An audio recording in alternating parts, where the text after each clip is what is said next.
Hello, everyone, and welcome to another episode of the Intrinsic Report. I'm your host, Martin K. So, what are we looking at today? I'll be unpacking the motivation, the reasoning, the justification for why anyone would sleep with 100 partners, not in a lifetime, but in 24 hours. Where am I coming from with all of this? Well, You've probably heard about Lily Phillips. In case you haven't, she's an OnlyFans creator from the UK. She's been in adult entertainment since she was 18 and would soon drop out of university upon realizing she could earn over $2,000 in under 2 hours on OnlyFans. As you can imagine, she's been with multiple sexual partners since she started, the silver lining in the dark clouds that hang over the sex industry being how much she gets to make. And so far, a staggering $2.5 million. At only 23, that's far more than most of us could hope to retire with, if I'm being honest. Having made so much at such a young age, what more could she do to supersede it? Believe it or not, for Lily, it was a no-brainer. She was gonna engage in a sex marathon. Her aim? To sleep with 100 men in 24 hours. In a documentary she released right after the said event, it was clear as day to me that she was not only physically battered, but soul crushed. So in this episode, I'm trying to get to the bottom of why any young female would attempt to push their sexual limits like this at all, especially in such a public way, and how she would have justified it to herself. What could have been the reasons she was conflicted about it in the end is also something I'm gonna look at. Okay, let's get right into it.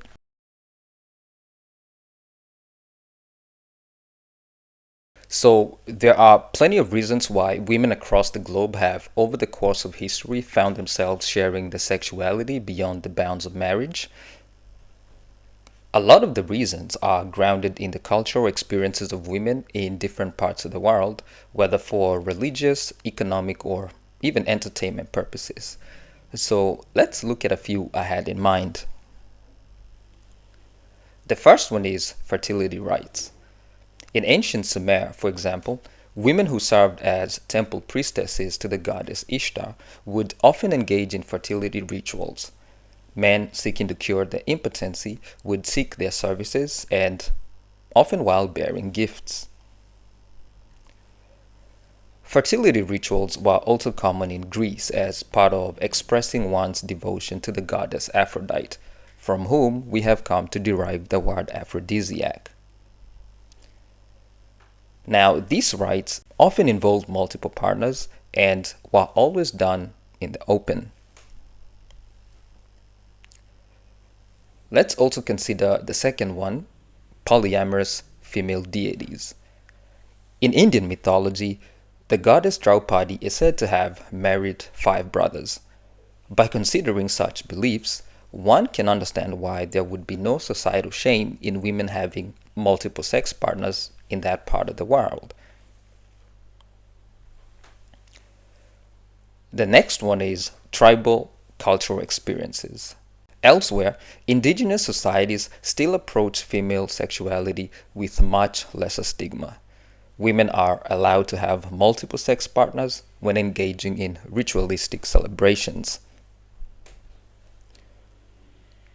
And when young boys and girls have come of age as a rite of passage, sexual exploration is encouraged as a way of self-discovery. Since these cultures have an open, homogeneous attitude for why sexual freedoms are granted to women, the stigma modern civilization would have around it just doesn't exist. Another one is historical sex work and brothel culture. While medieval Europe, by comparison, was quite more conservative when it came to sexual intercourse, economic crisis did lead to the rise of a brothel culture. Female sex workers would serve as many clients as they could in a day out of financial desperation. In Japan, during the Edo period, women would seek to be recruited as courtesans. It was quite normal for women to seek out to be geishas, elite entertainers, as a means of getting out of peasantry. In other words, whether in the West or the Far East, women have long made a living by selling pleasure to strange men. These developments have, in due course, cemented the idea that women could challenge the social norms around female sexuality if their survival depended on it. The other one is elite entertainment. During the Edo period, Japanese courtesans would give public sexual performances to the delight of the emperor and his guests. Now, the performer's endurance was the real spectacle of the show. In the Roman Empire, slaves or prostitutes would often be brought out at elite parties where they would engage in orgies as part of the evening entertainment. Events like Bacchanalia and Saturnalia were merely the Epstein Islands or Didi parties of the who's and who's in high Roman society. Similarly, the Russians had a certain fascination with Queen Catherine's rumored sex life, which goes to show even in much earlier times the attitudes towards sex were quite more progressive the higher up the social ladder you went. Now, the final one, which brings us to the present day, is the thrill of spectacle. With the rise of the internet, the swelling of on-demand adult entertainment, women who throw their hat in the ring have to fight for the top spot if they hope to make a decent living out of public sexual escapades. This has only driven up the counts of women daring to set gangbang records as a way of knocking down the social barriers between men and women. Annabelle Chong was an early pioneer of setting a gangbang women's world record. In 1995, in an attempt to challenge the settled notions and assumptions of viewers about female sexuality and gender boundaries, she participated in a sex marathon involving 251 men at a Hollywood studio. The film is considered one of the highest grossing pornographic films ever. Lisa Sparks, an American adult film star, set a new high gangbang record of 919 people in under 12 hours while attending a clandestine event in Poland. Certainly, the widespread use of the internet has provided women with a variety of incentives for engaging in extreme sexual activity. For some, it's money. Others, fame. Then, there are those who thrive off being the center of a public spectacle as long as it starts the much-needed conversation being advocated for. Any of these justifications mentioned could explain why there are women who pursue a career in extreme adult entertainment. Let me know if you buy any of it. What continues to pique my curiosity is why none of these justifications were enough to cushion against the overwhelming waves of shame and guilt washing over Lily's face as she recounted the ordeal.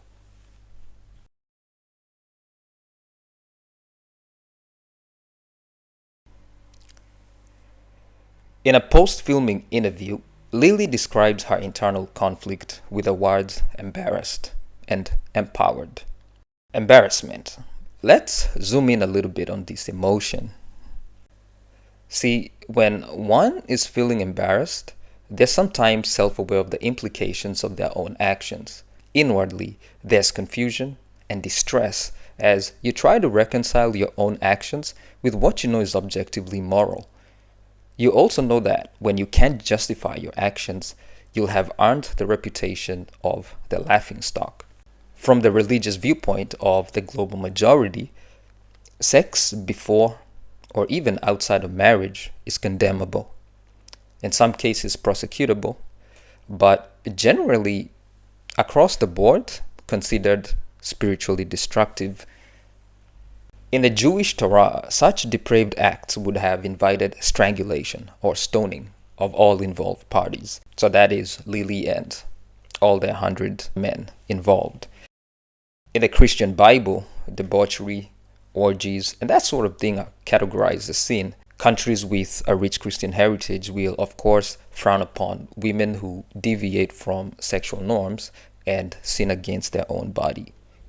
In the Quran, going against the customs of chastity is considered haram. That is to say, forbidden. The Islamic legal term for unlawful sexual intercourse is zina, and under strict interpretation of Sharia law, consequences for zina could range from imprisonment to stoning. According to Hinduism, sex outside of marriage is also forbidden. Not only does it result in bad karma, excessive sexual indulgence is considered disruptive to the inner spiritual balance. In Buddhism, one shouldn't enslave themselves to sensual pleasure, as such excesses are deemed a hindrance to spiritual enlightenment. Even with some indigenous cultures where sex is considered a spiritual act, any casual engagement outside the sacred context will be looked down upon as being disrespectful to the spiritual traditions governing the well-being of the community. Hence, acknowledging what the multicultural attitudes across the world towards a gangbang challenge are would help to unpack where the embarrassment Lily feels arises from. Despite the criticism Lily has faced, she asserts how empowering the experience was. So let's look at the word empowered. Now, because Lily has dared to defy the sacred attitudes towards sex held by cultures and religions around the world, she feels she has attained a precious freedom for herself, hence why it's empowering. And having achieved the milestone of sex with 100 men in a day, she believes that women around the world will now have the knowledge, confidence, and the ability to make decisions for herself and what to do with their sexuality. In short, she sees herself as a martyr for women's progress. Granted, in the circles of the religiously unaffiliated, Lily is making a remarkable sacrifice on behalf of the female struggle against religious and patriarchal structures around the world. Make no mistake here, if she's not striving to be a messiah of the female race, she's definitely positioned herself as a chief apostle of a hyper-progressive gospel aimed at converting women of all walks of life, whether that be your wife, your sister, daughter, and so on. I guess the biggest question is, why though? See, in medieval times, women accused of witchcraft were often suspected of engaging in immoral sexual behavior, whether seduction, adultery, or even being sexually involved with demons. Imagine that. The Salem witch trials, for instance, resulted in some 110,000 women in total tried for witchcraft, while between 40,000 to 60,000 were executed. And by executed, I mean burnt at the stake. That's some pretty grim stuff, isn't it? And still today, in countries like Pakistan, Jordan, Afghanistan, and some communities in India, if a woman is suspected of engaging in premarital or extramarital sex, or even being seen in public with a man who isn't her relative, she may face honor-based violence or even death. Kandil Balok, a social media star from Pakistan, was murdered by her brother in 2016 for posting indecent photos and videos online. According to her brother, he was only defending the family honor. It's these sort of extreme attitudes towards women's sexuality that has modern women up in arms, calling for a rewriting of the sexual rules around the world. This social policing of women reinforces the idea that male dominance thrives off controlling women's choices, autonomy, and freedom. Therefore, how women emancipate themselves is by bold-faced defiance to the set social norms. This is the gist behind the sexual revolution and the sex positivity movement.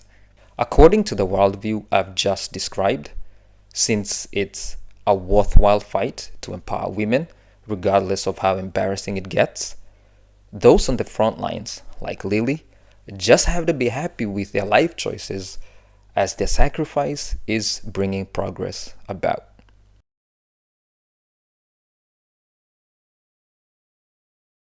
Now that we understand a little somewhat of the silent battle of the sexes driving women like Lily to taking such outrageous actions, let's explore the physiological and psychological price tag of it. In order to correctly weigh what the scale of impact would be when a woman has high frequency sexual encounters in a brief period of time, I'll be referencing these two books. The first one is The Rape of Nanking by Iris Chang, and the other, Crimes Unspoken by Mariam Gebhardt. The Rape of Nanking is set in the World War II period, during which the Japanese military would set up comfort stations in wartime where captured Chinese women were coerced into having sex with dozens of soldiers every day. The Imperial Japanese Army is said to have raped between 20,000 to 80,000 Chinese women during the Sino-Japanese War. Crimes Unspoken covers the events of the latter stages of World War II as advancing Allied troops entering Germany committed mass rapes. The accounts of these harrowing events will highlight the physical and emotional trauma women go through owing to extreme sexual activity under unfavorable terms. Now, I'm in no way saying Lily was raped, as she was the mastermind and the star of the performance. However, her post-filming interview does reveal that she's still gonna have to grapple with the short to long-term physical, emotional, and mental trauma of high-frequency sex recounted by the wartime rape victims. Brace yourselves, it's gonna be a wild ride. Let's kick off this section with the short-term physiological impact. The first we're gonna look at is physical trauma to genital area. As Iris Chang describes the horrific sexual violence committed by Japanese soldiers during the 1937 invasion of Nanking, she recounts how soldiers repeatedly raped women, often using extreme violence, leading to vaginal tearing, perineal injuries, and internal bleeding. She writes, "Some women were literally torn apart by the brutality of their rapists." Survivors often endured lifelong injuries from the physical violence, with some rendered infertile or unable to walk properly due to the extent of the trauma. Among the short-term effects Lily can expect to have is pain in her woman parts owing to irritations, tearing, abrasions, swellings, and inflammations.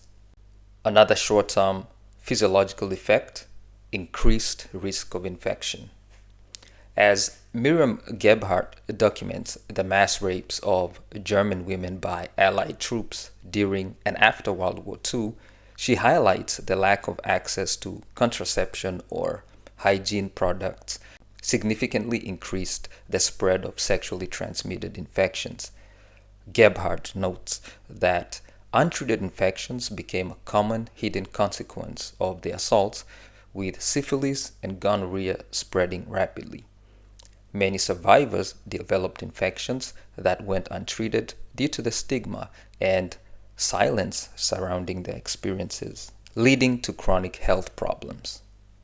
During the process of filming the YouTube documentary about her so-called triumph, Lily admitted to having unprotected oral sex with participants and learned on camera that HIV can be transmitted that way.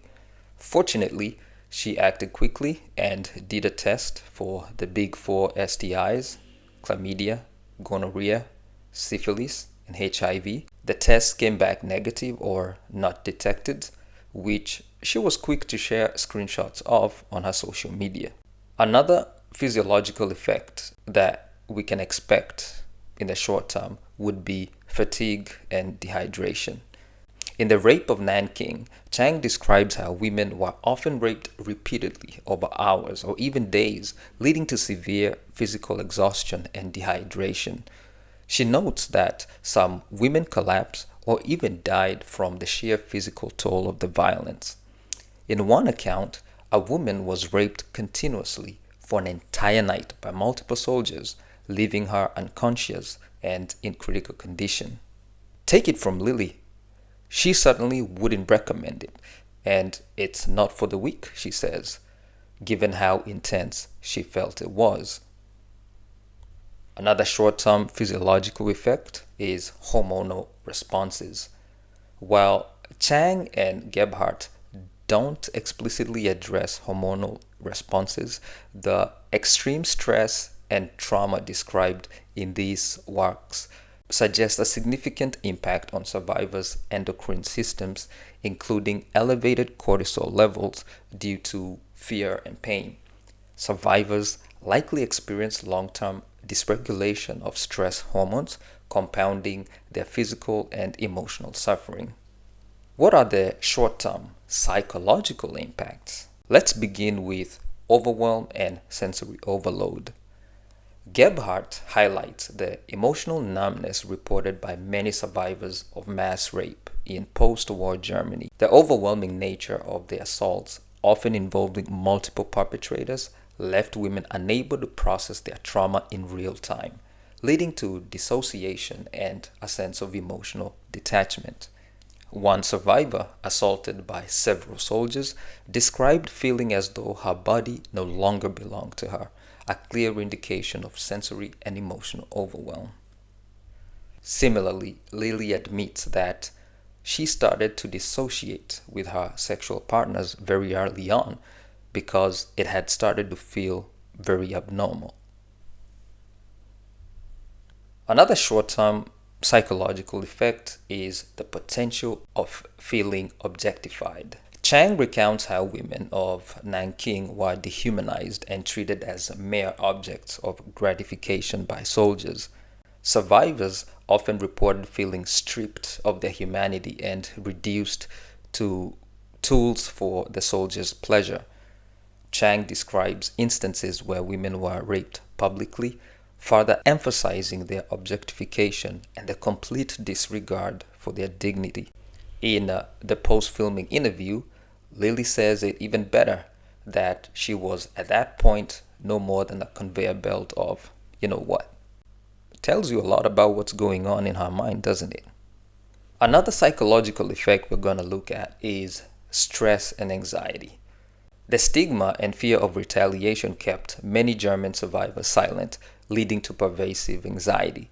Gebhardt's Unspoken Crimes discusses how some women lived in constant fear of being assaulted again, which compounded their psychological distress. Survivors frequently experience hypervigilance, unable to trust others or feel safe, even in familiar environments. Another short-term psychological effect: cognitive dissonance. Many survivors struggled with guilt and shame, feeling as though they had brought dishonor to their family or communities. Chang highlighted how deeply cultural and societal norms exacerbated survivors' emotional turmoil.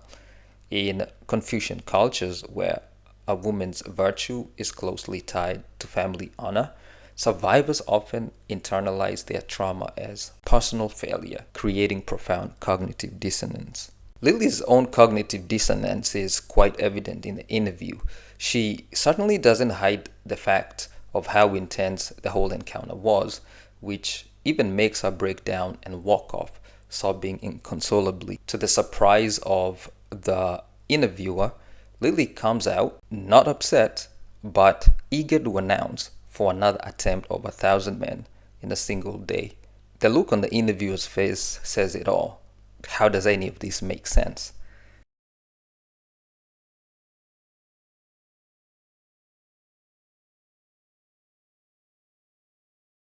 The long-term physiological impacts are also worth looking into. Let's begin with chronic health issues. Iris Chang discusses the long-term physical repercussions of women who survived the rapes in Nanking, and she explores how many suffered from untreated genital injuries, chronic pelvic pain, and infertility caused by the brutal assaults.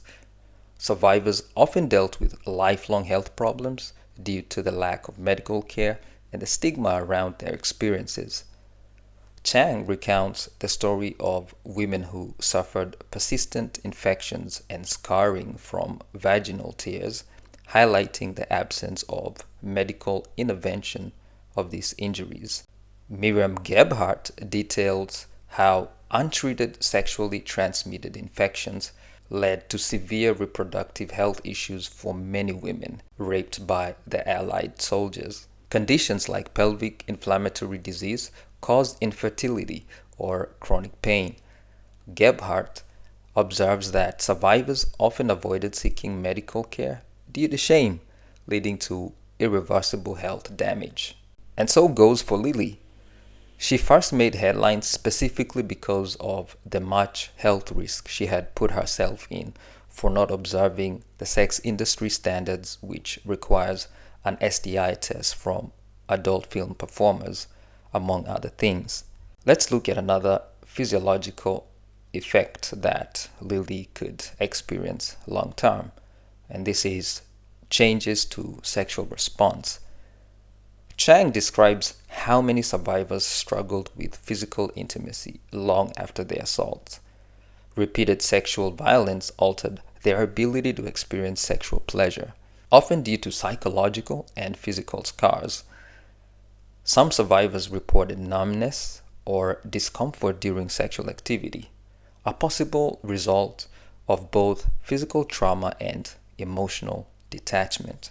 Listening to Lily recount some of the awkward interactions she had with dissatisfied performers who had come all the way just to realize she wasn't giving them a good time or the happy ending highlights a little bit of the psychological state that she was in at the time. Let's look at hormonal dysregulation. Elevated cortisol levels due to PTSD or anxiety are known to be disruptive to survivors' hormonal balance, affecting their overall health. Gebhardt notes how survivors of the Allied troop rapes often experience ongoing health issues, possibly linked to the body's inability to recover from prolonged stress and trauma.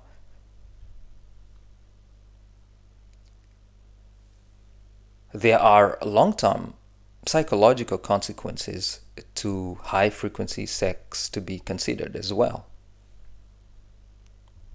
The first one is emotional detachment or trauma. Survivors often displayed symptoms of post-traumatic stress disorder, including emotional numbness and detachment from their families and communities. Chang recounts how the trauma of repeated assaults left many Nanking rape survivors unable to form emotional connections or trust others. One survivor described feeling as though she had lost her soul, highlighting the deep psychological scars left by her experience. Gebhardt discusses how many German women withdrew from intimate relationships after the war. Survivors often avoided romantic or sexual relationships due to the psychological toll of their assaults. Gebhardt writes about women who remained single or avoided remarriage, unable to reconcile their trauma with intimacy. Another one is the development of anxiety and depression. Many survivors lived with persistent depression and anxiety, exacerbated by the stigma and shame surrounding their assaults. Chang emphasizes the long-term emotional burden carried by the women of Nanking, especially in a culture that often blamed the victims. survivors frequently reported feeling broken or unworthy, reflecting the deep depression that followed their experiences. Gebhardt describes how societal judgment and silence around sexual violence led to profound guilt and depression for female rape survivors in Germany.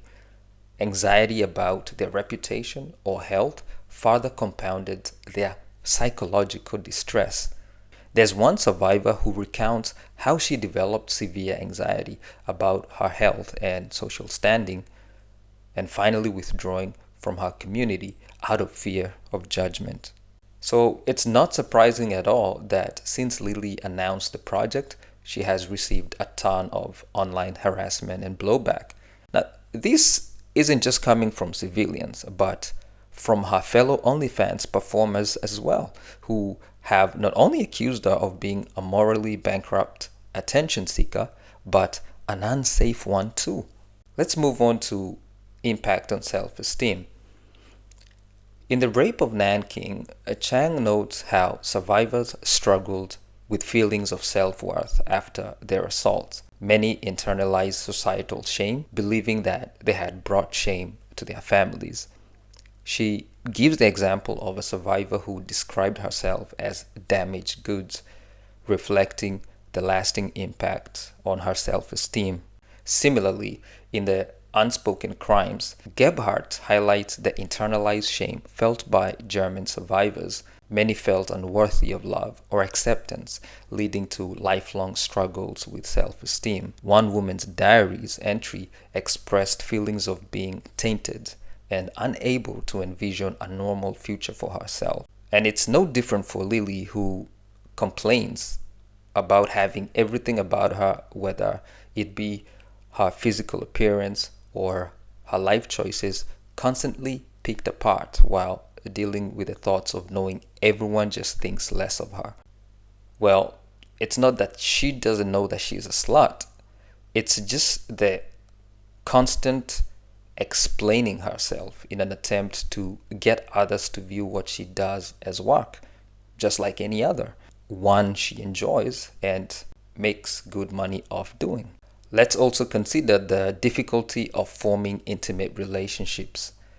In the rape of Nanking, survivors often found it difficult to trust others, particularly men, after their experiences. Chang recounts how many women avoided marriage or physical intimacy altogether, fearing vulnerability or further violence. One survivor recounts isolating herself from her community and avoiding any intimate relationships. In Crimes Unspoken, Gebhardt notes that survivors' ability to form intimate relationships was deeply affected. Trust issues and a fear of being seen as impure often led to emotional withdrawal. She found that many women reported they could no longer enjoy or engage in intimacy due to the lingering trauma. Let's go on to the fear of stigma or judgment. In the rape of Nanking, Chang highlights how cultural taboos about female sexuality led to ostracization and judgment of survivors. Many women were shunned by their communities or even disowned by their families. In one account, a survivor's family refused to speak to her after learning about her assault, leaving her isolated and destitute. In Crimes Unspoken, Gebhardt describes the intense stigma faced by German women who were raped during World War II. The fear of being labeled as promiscuous or complicit often silenced survivors, preventing them from seeking support. According to one survivor who hid her experience for decades, she long feared that her community would view her as less respectable. Now, I'm gonna attempt to grasp at straws here to try and end on a more positive note. There is the potential of empowerment. So, in Crimes Unspoken, Gebhardt provides limited examples of women reclaiming agency after their assaults. A few women, she notes, worked to document their experiences, finding a sense of purpose in breaking their silence. Gebhardt also makes the observation that among some survivors who became advocates for other victims, most still struggled with societal constraints that made empowerment difficult. And there could be a little bit of that for Lily as well. Perhaps why the post filming interview makes an open ended conclusion as to whether Lily has achieved something monumental or something that is to be frowned upon, considering the toll of such destructive behavior. From my point of view, I think I take her word for it. One thing's for certain, even she wouldn't recommend it. Yeah, that was pretty loaded, wasn't it? But I'd like to know from you, do you agree with any of the long-term to short-term physiological, psychological problems that Lily could have from having such high-frequency sexual encounters? Or am I just blowing it out of proportion? What do you think?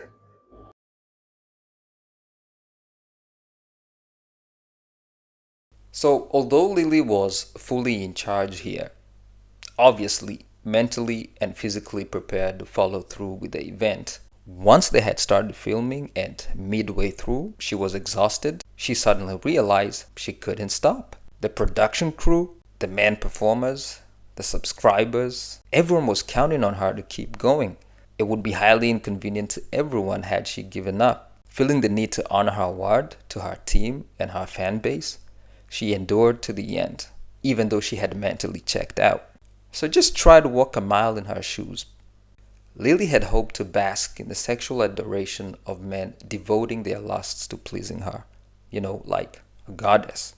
By the end of the filming, she wound up feeling more than a captured comfort woman without recourse. Lily knew her loyal supporters fetishized her. Sure, it's empowering knowing she occupies the fantasies of men near and far, like the rumor mill in Russia was about Catherine the Great. Lily had certainly expected to be the center of a spectacle, like Messalina, where her ardent fan base would be treated to an enduring performance. However, in the end, she was whining like an unfairly treated sex worker, obligated to the terms of a contract, even when her body and mind was taking a toll. Don't get me wrong here. There's much to be admired in a young adult who has achieved millionaire status while in their early 20s. What I'd like to get to the bottom of is how you confront the unintended consequences of the choices you made along the way. Will you, in your sunset years, look back on your life and beam with pride, or frown in shame at your younger self?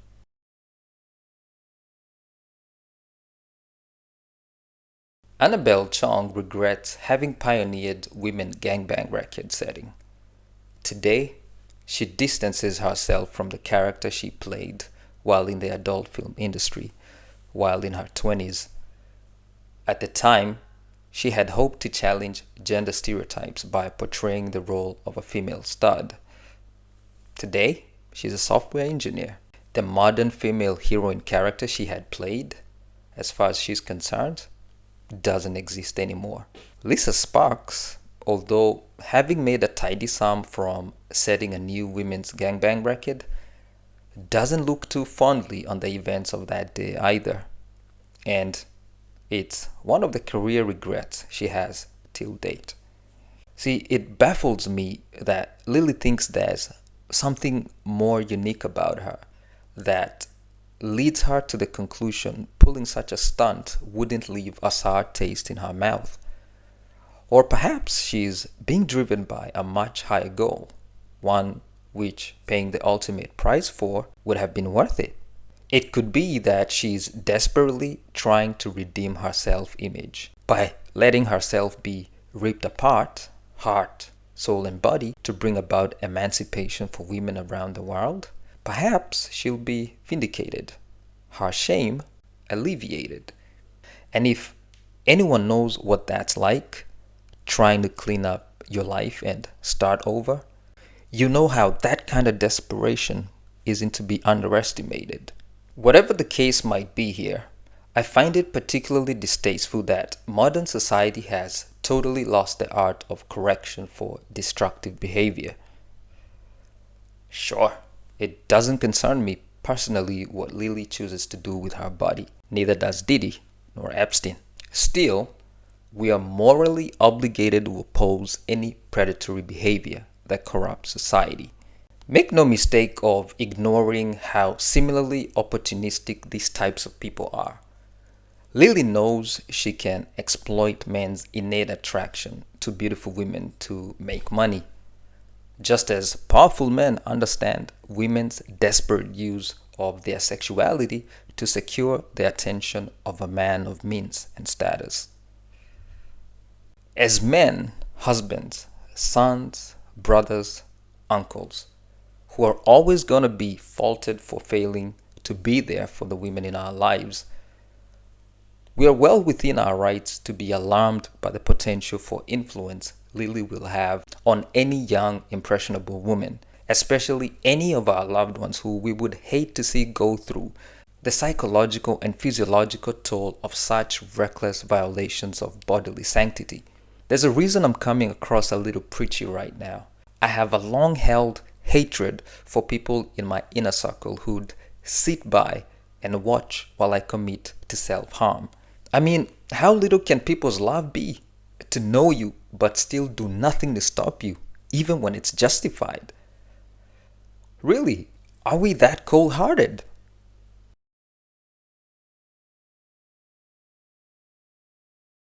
Alright, my rambling is over. Now it's your turn to tell me what you thought about the entire escapade. Hey, there could be things that we both agree on, and others that we definitely do not see eye to eye on.